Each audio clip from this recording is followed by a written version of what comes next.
জায়গার নাম ভাবির মোড়। শুনতে অদ্ভুত শোনালেও সত্যি। জানা যায় এই এলাকায় ভাবিদের হাতের রান্না করা ভাত ও হাঁসের মাংসের স্বাদ নিতে প্রতিদিনই দূর দূরান্ত থেকে ছুটে আসেন মানুষ। এমন এলাকা হয় নাকি? কেন এত জনপ্রিয় এই ভাবির মোড়? কেনই বা এর নাম ভাবির মোড়? বিস্তারিত দিনাজপুর প্রতিনিধি রাকিবুল ইসলাম রাকিবের পাঠানো তথ্যচিত্রে জানাচ্ছেন সহকর্মী সাইমন প্রভা।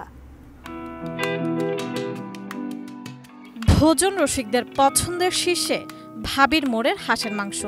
ঘাট শ্রমিকদের জন্য স্বল্প পরিসরে রান্না করা খাবার দিয়ে শুরু হলেও এখন শত শত ক্রেতার আনাগোনায় মুখর এলাকাটি।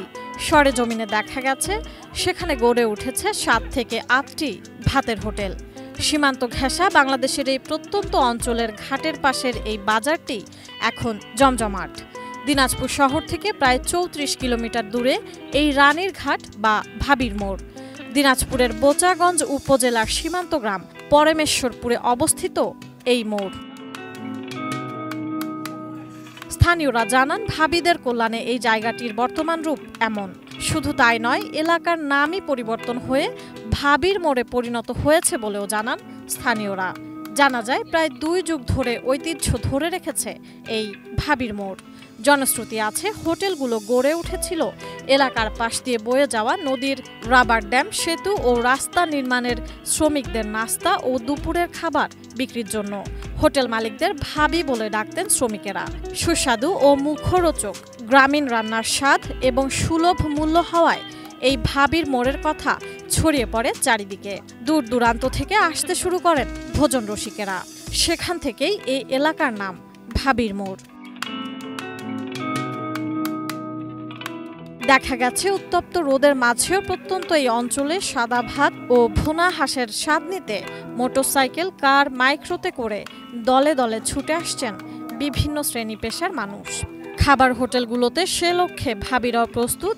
ভাত, ভুনা, ভাজা, হালকা ভাজা হাঁসের মাংস, আলু ভাজি, তৃষি ভর্তা ইত্যাদি সাজিয়ে এসব খাবারের হোটেলের স্বত্বাধিকারী ভাবিরা আবার পরিবেশন ও তদারকি করছেনও তারাই। ভোজন রসিকদের দাবি, জাতীয় ভাবি হিসেবে পরিচিত এই ভাবিদের রান্নার স্বাদ সম্পূর্ণ ভিন্ন।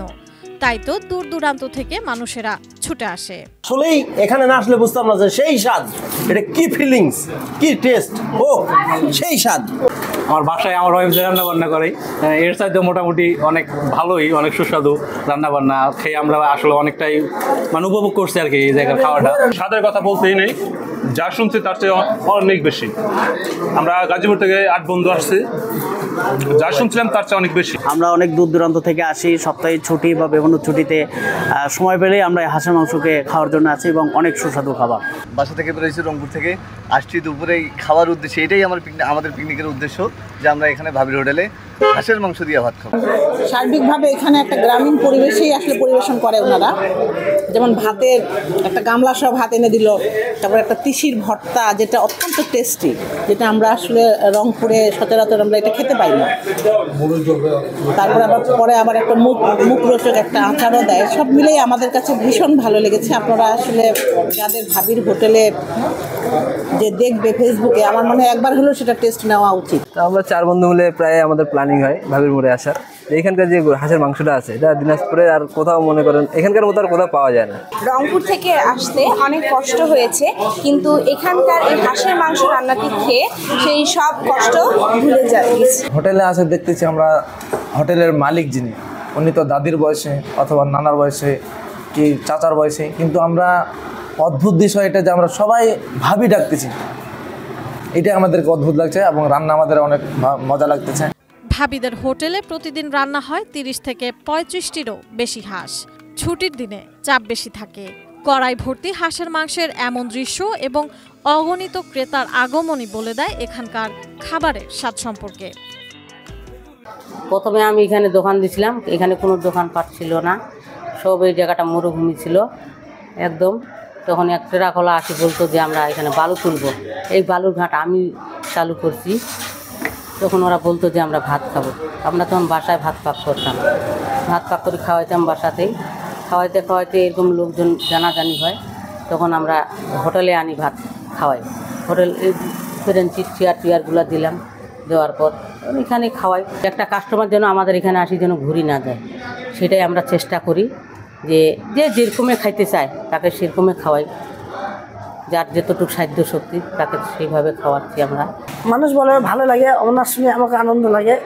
ওই প্রতিদিন আর ৬০-৭০ রান্না করি। এখানে দাদা কোনো স্কুল কলেজ নাই, আয়নারও নাই, শুধু আমি সেটা ভাতে রান্না করে বসে থাকি। তো আল্লাহর হুকুম অনেক অনেক দূরের লোক সবাই আসে।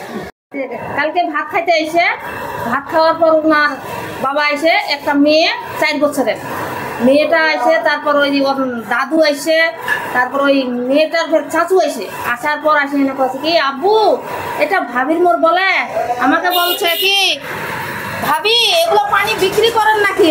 হ্যাঁ হ্যাঁ বিক্রি করি। ভাবি টিস্যু দেন তো। ওর বাপ হাত মুখ ধুয়ে আসি না, ওর বাপু বলছে ভাবি আমাকে টিস্যু দেন তো।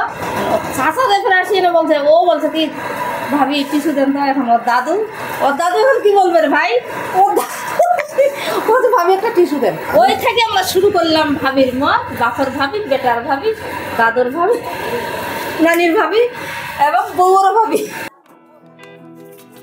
সাইমন প্রভা, এটিএন নিউজ।